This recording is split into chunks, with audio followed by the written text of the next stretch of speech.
Hello નમસ્તે friend, સ્વાગત કરું છું ફરીથી બધાનું એક નવા વિડીયોમાં. તો આજના વિડીયોની શરૂઆત કરી છે વહેલી સવારથી. સવારમાં ઉઠીને જોયું ને તો ફરી પાછું ગીઝર બંધ થઈ ગયું હતું, એટલે સૌથી પહેલાં ટેરેસ ઉપર જઈ અને ગીઝર સ્ટાર્ટ કર્યું છે અને નીચે આવી અને મેથીવાળું પાણી લઉં છું. રાતે એક ગ્લાસ પાણીની અંદર 1 ચમચી સૂકી મેથી પલાળીને રાખી દઉં છું. સવારે ઉઠીને હુંફાળું પાણી પીવાનું અને મેથીના જે દાણા છે એ પછી ચાવીને ખાઈ જવાના છે. વેઇટ લોસ કરતા હોય કે એમનેમ પણ આના હેલ્થ બેનિફિટ્સ બહુ જ છે, એટલે મેથીના દાણા જરૂરથી ખાવા જોઈએ, કેમ કે એના બીજા ઘણા શરીરમાં ફાયદાઓ જોવા મળતા હોય છે. અને એના અડધી કલાક પછી ચા સાથે હું દાળિયા લઉં છું, દાળિયા મખાના કંઈ પણ. સો ચાલો ફ્રેન્ડ્સ, જો પ્રહાન સ્કૂલે જતો રહ્યો છે અને મારા હસબન્ડનો બ્રેકફાસ્ટ એમને આપી દીધો છે. એમને છે ને આજે ભાખરી મેં બનાવી હતી અને મારે ભાખરી ખાવી નથી. પાછળ જો કામ પડ્યું છે, થોડા ઘણા કપડાં છે સંકેલવાના, એ કરી લઉં. આજે માસી થોડાક લેટ આવવાના છે, તો એ આવે એ પહેલાં છે ને બધું ફટાફટ મારું જે કાંઈ કામ છે થોડું ઘણું મેં છે ને આજે કિચનમાં પણ મસાલીઓ ને તેલ ને બધી બોટલ્સ ખાલી થઈ હતી, તો મેં કીધું સાથે સાથે વોશ કરી નાખું, પછી જ નવું તેલ એમાં ભરું. એટલે અહીંયા જો થોડા કપડાં છે ને પહેલાં કપડાં કરી લઉં, પછી કિચનમાં જાઉં, કેમ કે પછી કિચનમાં જઈશ ને એટલે થોડા ઘણા કપડાં ભીના થશે ને એટલે પછી ફટાફટ નાહી આવીશ. એટલે ત્યારે હજી છે ના ધોવામાં આવ્યું છે, મારા હસબન્ડ હજી નાવા ગયા છે અને પ્રહાન અહીંયા નાહ્યો છે, એટલે આ બાથરૂમ પણ પછી ક્લીન થઈ જશે. સો ચાલો મળીએ થોડી વાર પછી. તો ચાલો આજના વિડીયોમાં છે ને હું એક બેઝિક મોર્નિંગનું રૂટીન શેર કરવાની છું. સવારમાં રાતે જ મેં છે ને બધા કપડાં લઈ અને રૂમમાં રાખી દીધા હતા, અને સવારે જો પ્રહાન ગયો એટલે તરત જ અહીંયા રૂમમાં આવી ગઈ છું. સૌથી પહેલાં કપડાં સંકેલી અને રાખી દઉં, કેમ કે નીચે હોસ્પિટલેથી પણ નેપકિન્સ આવતા હોય છે. એ નેપકિન્સ પાછા ફરીથી આજે નીચે આપવાના હોય છે. ઉપર અને નીચેના નેપકિનની ડિઝાઇનથી લઈ અને સાઇઝીસ બધું અલગ રાખતી હોઉં છું, કે જેથી કરીને આઈડેન્ટિફાઈ થાય કે આ નીચેના છે અને ઉપરના છે, બંને મિક્સ ન થઈ જાય. એટલા માટે હવે કપડાં સંકેલાઈ ગયા છે અને પછી ધીમે ધીમે બધું કામ સ્ટાર્ટ કરીશું, કેમ કે આ બધા વસ્તુઓ આડી પડી હોય ને ત્યાં સુધી આપણને બીજા કંઈ જ કામ કરવાની મજા ના આવતી હોય છે. અને આજે છે ને થોડા માસી લેટ આવવાના છે, એટલે મેં કીધું કે ચાલો કિચનમાં નાની મોટી બીજી બધી વસ્તુઓ જે મારે સફાઈ કરવાની હોય ને એ પછી માસી ક્યારેક ન હોય, ક્યારેક લેટ આવતા હોય ત્યારે હું કરતી હોઉં છું. એટલે આજે મને જે પેલું કહેવાય ને કે પ્લેટફોર્મ પર હું એક જ આ રેક રાખું છું સ્ટીલનું, કે જેની અંદર આપણું ચાખાંડના ડબ્બા તો નથી રાખતી, બટ મસાલિયું છે પ્લસ ઓઇલના કન્ટેનર્સ જે રાખતા હોઈએ એ છે, ટામણનો ઘીનો ડબ્બો છે.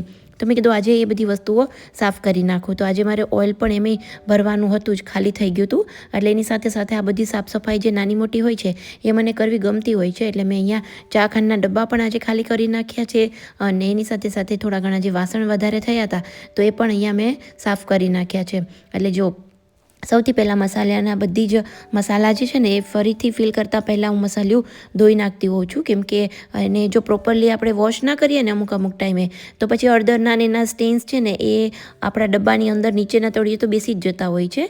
એટલે પ્રોપર અહીંયા જે નાના મોટી સફાઈના વાસણ હતા એ સૌથી પહેલાં મેં સાફ કર્યા છે. આમ નાની મોટી કિચનની સફાઈ કરવાથી છે ને મને ખૂબ જ ખુશી મળતી હોય છે.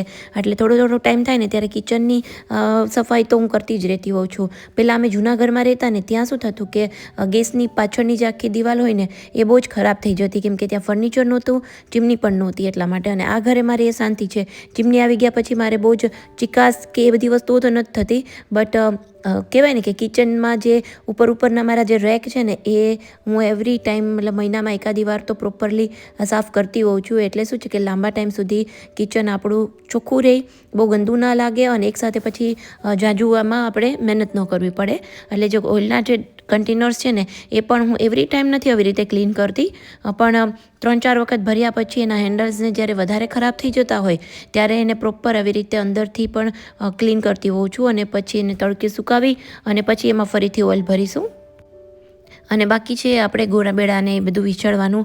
તો ગોળો તો મારે જ્યારે પણ ખાલી થઈ જતો હોય છે, ઓલમોસ્ટ નાની સાઇઝ છે એટલે એવરી ડે આમ તો ખાલી થઈ જ જતો હોય છે. બટ આ જે સ્ટેન્ડ ને બધી વસ્તુઓ છે એ હું રોજ સાફ નથી કરતી.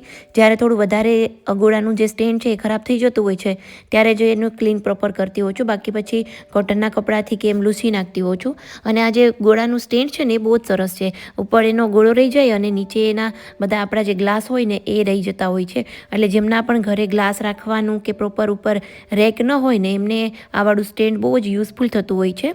મારે જૂના ઘરે મને આ બહુ જ યુઝ થતું હતું અને અરાઉન્ડ કંઈક 400 રૂપિયાનું જ આવ્યું હતું. અને કોઈ પણ વાસણની લગભગ જગ્યાએ હવે આ મળી રહી છે. અને ગોળાની ઉપર છે ને ગોળો ભર્યા પછી હું એક કપડું રાખતી હોઉં છું. મને કાલે પણ એક મેસેજ આવ્યો હતો કે ગોળાની ઉપર તમે કયું કપડું ઢાંકીને રાખ્યું છે.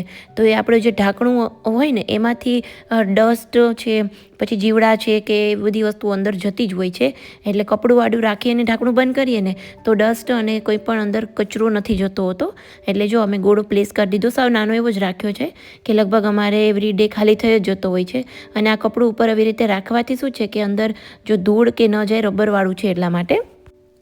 અને છે ને જ્યારે અમારું ઘર બનતું હતું ને ત્યારે બધા એમ કહેતા હતા કે આ જે સિંક છે ને એ ગેસ, અત્યારે જે મેં એકચ્યુઅલી જ્યાં ગેસ રાખ્યો છે ને ત્યાં તમે સિંક રાખો અને ગેસને આ સાઈડ રાખો બારી પાસે. બટ મારી એવી ઈચ્છા હતી કે જ્યાં બારી હોય ને ત્યાં સિંક એરિયા હોવો જોઈએ કે જેથી કરીને એમાં ધૂપ ને મતલબ તડકો આવતો રહે તો એ થોડો એરિયા છે ને ડ્રાય રહે. અને જ્યાં તડકો ના આવતો હોય એ જગ્યાએ સિંક એરિયા થોડુંક મને આમ છે ને આમ સમજ નહોતી આવતી. એટલે પછી મેં કીધું કે ગેસની ઉપર તો બારી રાખવાની જરૂર જ નથી, કેમ કે ત્યાં તો ચીમની આવી જશે. એટલે સિંક એરિયા પાસે બારી હોય ને તો ત્યાંથી હવા ઉજાસ આવે, તડકો આવે. તો સિંક પાસે પણ તડકો આવવો, હવા લાગવી ખૂબ જરૂરી હોય છે, નહીંતર ફંગસ થઈ જતું હોય છે. તો જો હવે માસી થોડા આજ લેટથી આવ્યા હતા એટલે મારે આજે છે ને જમવામાં કાલના રાઈસ પડેલા હતા. એટલે મેં કીધું કે લેફ્ટ ઓવર રાઈસની એક બેઝિક એવી રેસીપી બનાવી નાખું કે જે મને પણ ચાલી જશે, મારા હસબન્ડને પણ ભાવતી હોય છે અને પ્રહાનને પણ વઘારેલા ભાત બહુ જ ભાવતા હોય છે. અને કાલનું છે ને પાલક પનીર બચેલું છે હજી પણ. એટલે પાલક પનીરની સાથે ફરી પાસે આજે માસી પાસે થોડા પરોઠા બનાવ્યા છે. હું તો પાલક પનીર અને પરોઠા નથી ખાવાની, બટ મારા હસબન્ડ ખાશે અને રાઈસ પણ થઈ જશે. એટલે બંને વસ્તુ છે એ યુઝ આવી જશે. એટલે આજે થોડી કુકિંગમાં શાંતિ છે. અને અત્યારે છે ને વિન્ટરમાં વસ્તુઓ ખરાબ નથી થતી, એટલે એ ચાલી જતી હોય છે કે ક્યારેક વધારે ક્વોન્ટિટીમાં બની ગઈ હોય તો પછી બીજે દિવસે ઉપયોગમાં લઈ લેતી હોઉં છું. અને આ જે લેફ્ટ ઓવર રાઈસની રેસીપી એ બહુ જ ઇઝી છે. અને લેમન રાઈસ એકચ્યુઅલી એનું નામ છે. અને સાઉથ ઇન્ડિયન થોડો ટેસ્ટ એમાં આવતો હોય છે અને મને ભાવતા હોય છે. એટલે ઘણી વખત હું જ્યારે પણ રાઈસ વધ્યા હોય ને ત્યારે આ જ રેસીપી અમે ફોલો કરતા હોઈએ છીએ. તો તેલની અંદર મેં થોડી રાઈ નાખી છે, બાકી સિંગદાણા છે, થોડા કાજુ છે, મરચું એડ કર્યું છે અને બધી વસ્તુઓ મિક્સ કરી દેવાની. અને એની સાથે નાખી છે જો થોડી ચણાની અને અડદની દાળ. ચણા અને અડદની દાળ નાખવાથી જ એમાં સાઉથ ઇન્ડિયન ટચ આવતો હોય છે, ટેસ્ટ આવતો હોય છે, સ્પેશિયલી અડદની દાળથી. અને થોડા એવા અહીંયા મીઠો લીમડો એડ કરવાનો છે.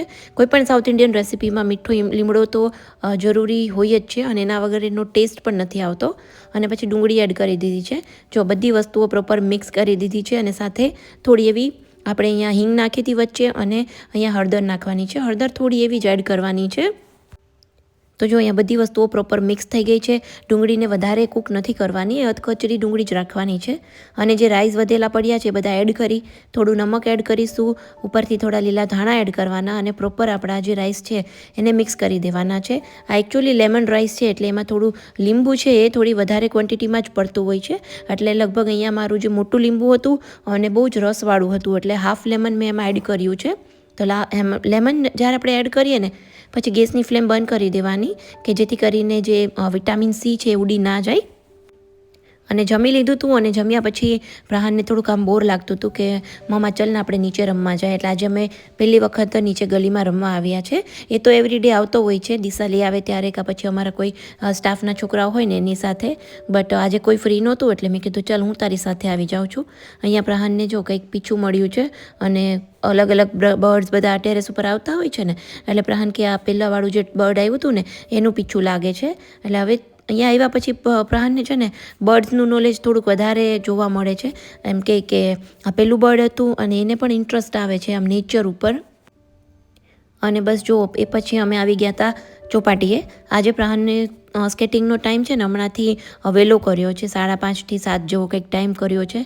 જ્યારે પણ સર મતલબ અમારા જે મેડમ છે ને એનો સન ફ્રી હશે ત્યારે જેમને બી વહેલું આવવું હોય ને તો એમના માટે થોડો અર્લી ટાઈમ કર્યો છે. એટલે અમે હવે ટ્રાય કરીશું કે આ ટાઈમમાં જ આવીએ, કેમ કે આ ટાઈમમાં હું આવું છું ને તો મને મજા આવતી હોય છે, કેમ કે પ્રહાન સ્કેટિંગ કરે એ ટાઈમે હું અહીંયા ચોપાટીએ બેસી શકતી હોઉં છું. પ્લસ કહેવાય ને કે સાંજે પણ વહેલા જઈએ ઘરે, 7 વાગતા ઘરે પાછા જતા રહીએ તો કુકિંગમાં પણ ઇઝી પડે.